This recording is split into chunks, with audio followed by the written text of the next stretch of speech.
Mesdames, Mesdemoiselles et Messieurs, vous faites bien de suivre la télévision en notre 24 et nous vous en remercions. Bienvenue au compte de ces journaux. Le président de transition, président de la République, chef de l'État, général Mohamed Idriss Déby Itno, était tour à tour ce 30 juillet à Abuja, au Nigeria, et à Niamey, au Niger, dans la capitale politique nigériane. Le chef de l'État, en sa qualité de président en exercice de la Commission du bassin du lac Tchad, a eu une consultation en marge du sommet de la Communauté économique des États de l'Afrique de l'Ouest CEDEAO avec le président de la République fédérale du Nigeria, Bola Ahmed Tinubu, par ailleurs président en exercice de l'organisation sous-régionale. Faisons le point avec nos confrères de la présidence de la République. La crise qui secoue le Niger depuis quelques jours s'est invitée à Abuja, où les pays membres de la Communauté économique de l'Afrique de l'Ouest, CEDEAO, se réunissent ce dimanche 30 juillet 2023. En marge du sommet extraordinaire, le président en exercice de l'organisation sous-régionale, qui n'est autre que le président de la République fédérale du Nigeria, Bola Ahmed Tinubu, a convié son homologue tchadien, général Mohamed Idriss Déby Itno, en sa qualité de président en exercice de la commission du bassin du lac Tchad, CBLT. Après l'accueil à l'aéroport, où le chef de l'État a reçu tous les honneurs dus à son rang, cap a été mis au palais présidentiel. Le chef de l'État est reçu par le président nigérian avec qui il s'entretient longuement. La consultation porte sur la situation au Niger, pays appartenant aux deux ensembles, la CEDEAO et la CBLT, et voisins communs de leurs pays respectifs. Le Niger traverse une grave crise qui amène les deux présidents à examiner les voies et moyens d'aider ces pays à sortir du statu quo dans lequel ils se trouvent. La préoccupation de deux dirigeants est grande et ils entendent par cette démarche amener les deux organisations qu'ils dirigent à peser de leur poids et à conjuguer les efforts. Fini la consultation au palais présidentiel, le président de la République, général Mohamed Idriss Déby Itno, prend congé de son homologue et reprend son avion. Destination Niamey. Au nom du Tchad, le chef de l'État entreprend une visite sur le terrain à l'effet de mener des rencontres directes dans le but de concilier les partis antagonistes. Fait marquant, le président tchadien est le seul à fouler le sol nigérien depuis le déclenchement de la crise. Une exception lui a été faite par les autorités nigériennes qui ont accepté que l'avion présidentiel tchadien puisse survoler et s'opposer malgré la fermeture de l'espace aérien. Une confiance qu'on ne peut placer qu'à un frère. C'est donc au nom de la fraternité, de la proximité et des liens forts historiques qui unissent Tchadiens et Nigériens que le chef de l'État a décidé de cette visite.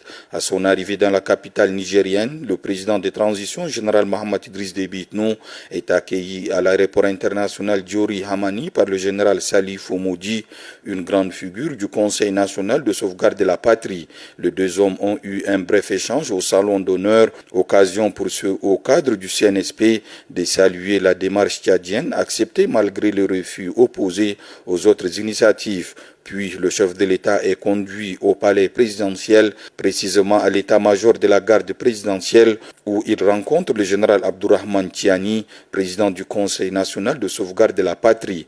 Place aux discussions axées sur les voies de sortie de crise, sans tomber dans la déchirure et la violence qui vont sans doute impacter le Tchad. Le chef de l'État a pris le temps d'expliquer au général Tiani la nécessité de trouver un terrain d'entente qui va privilégier l'intérêt du Niger, seule façon d'éviter au peuple nigérien des souffrances inutiles. La même approche a amené le chef de l'État, général Mohamed Idriss Déby Itno, à aller à la rencontre du président Mohamed Bazoum dans son lieu de détention. Une première apparition du président depuis le coup de force. L'image fait le tour du monde, mais le véritable enjeu est dans ce que les deux hommes se sont dit. Le président tchadien a écouté et recueilli la version de sortie de crise du président Bazoum. Il faut à tout prix éviter l'escalade, il faut se parler, insiste-t-il. Les avis de l'ancien président Mohamedou Issoufou sur le sujet ont été également recueillis par le chef de l'État qui boucle ainsi les discussions directes avec toutes les parties. Cette première mission lui a permis d'écouter, d'expliquer la vision du Tchad et d'affirmer sa disponibilité à continuer les consultations. Le contact étant établi, les avis recueillis, le chef de l'État général Mohamed Idriss Déby Itno, dont la démarche est unanimement saluée, va certainement continuer par œuvrer pour que le Niger puisse sortir de l'une de ces graves crises institutionnelles. C'est donc une voix écoutée qui entre ainsi en scène, suscitant beaucoup d'espoir à un moment tendu. En santé, le ministère de la Santé publique et de la Prévention a organisé ce 1er août 2023 dans la salle multimédia une cérémonie de félicitations et d'encouragement à l'équipe qui a réussi à l'opération des jumeaux siamois à l'hôpital de la mère et de l'enfant le 21 juillet dernier. À ce sujet, suivons un extrait du ministre de la Santé publique et de la Prévention, Dr Abdelmejid Abdelrahim, au micro de notre reporter Omar Mohamed Ida. Le système de santé reste encore fragile. Fragile dans ce sens qu'en ce moment, nous avons une pénurie criante en ressources humaines, en quantité et en qualité. Pour moi, c'est une grande joie de prendre la parole, de vous dire combien de fois je suis comblé par la prouesse réalisée par notre équipe de professionnels de la santé. Il ne faut pas oublier également les anesthésistes réanimateurs. Donc pour moi, c'est une équipe de radiologues, de médecins chirurgiens, de médecins pédiatres, qui voici les cadres là. Et tout le monde, c'est une réussite de tout le monde. Aussi, je voudrais rappeler que l'objectif général de notre système de santé consiste à assurer l'accès universel à des services de santé de qualité, intégrés, globaux, continus et centrés sur la personne. Cette intervention a permis de rétablir la confiance entre les usagers des services et les prestataires. Vous, professionnels de la santé, vous avez œuvré pour montrer aux yeux du monde entier un autre chat, celui de l'excellence, de la prouesse scientifique, de la technicité hors norme, c'est trouvé par tout le monde. Toute chose qui a permis au Tchad d'accéder dans les cercles restreints des pays dans lesquels se font quelques interventions médicales qui, entre-temps, étaient conduites dans les hôpitaux en Occident.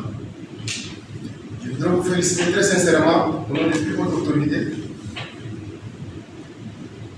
notamment les présidents de transition, le premier ministre chef du gouvernement de transition, qui ont toujours accordé une attention particulière aux questions de santé, en allouant les ressources nécessaires qui permettent au ministère de la Santé de conduire efficacement toutes les interventions permettant d'améliorer le bien-être de la population. Je voudrais également vous transmettre les encouragements des chefs de l'État et du premier ministre chef du gouvernement. Ce succès n'a été possible que grâce à Dieu, je le dis souvent, et de très belles collaborations entre vous et vos collaborateurs. Dans une interview accordée à notre reporter Omar Mohamed Ida, le maire de la commune du 9e arrondissement, Mohamed Saleh Kerima, a dévoilé les stratégies mises en place pour contrecarrer à l'inondation et invite la population de la commune du 9e arrondissement à se collaborer avec la commune. Suivez-le.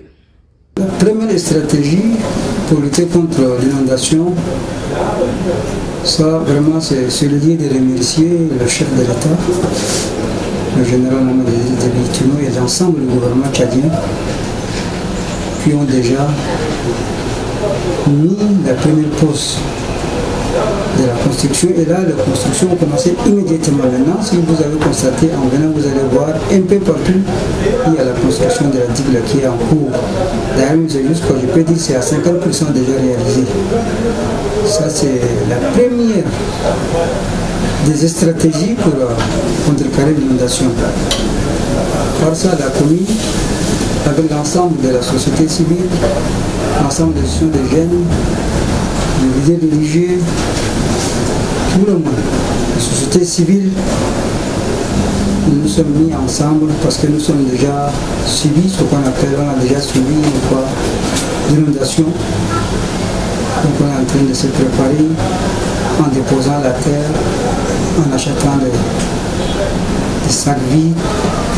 Nous avons nos propres stratégies avec l'ensemble de la population du 9e, y compris les délégués des palais, chefs des palais, que nous sommes prêts et la politique du gouvernement est venue nous appuyer en construisant la digue. Donc, pour vous dire que nous sommes déjà prêts à contrecarrer l'inondation si jamais s'il y a. Notre inquiétude principale, c'est l'inondation dans le 9e arrondissement. Là, je profite de votre micro pour lancer un appel à la population du 9e arrondissement d'être vigilant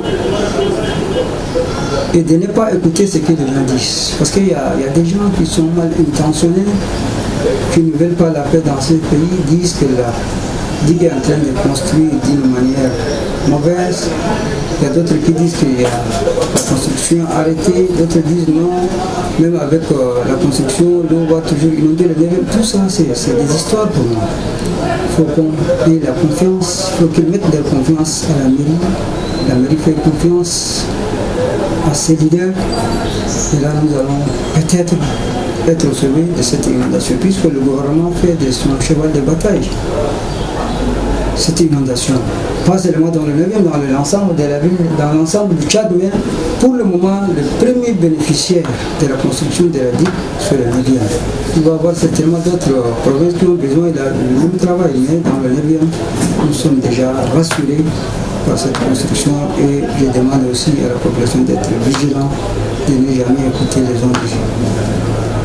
Merci beaucoup, monsieur le maire, merci de répondre à vos invitations. Merci à vous également.